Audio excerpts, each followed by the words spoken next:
Let's talk about a dropshipping problem no one likes to deal with: damaged returns.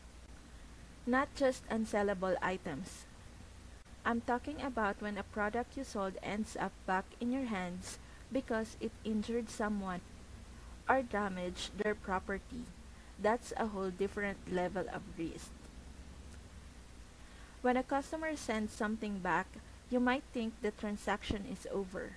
But if they later file a claim saying that the product caused a burn, a cut, or even damaged their home, you could be liable for medical costs, repairs, and legal fees. Even if the supplier made the product, in the eyes of the law, you're the seller, and that makes you responsible. This is where product liability insurance from Next Insurance steps in. It's designed to cover you if a product you sell causes harm, no matter who manufactured it.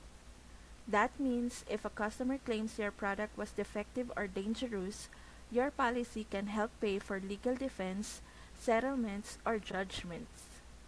And because Next Insurance tailor policies for small businesses and e-commerce sellers, you can get the right amount of protection without unnecessary extras.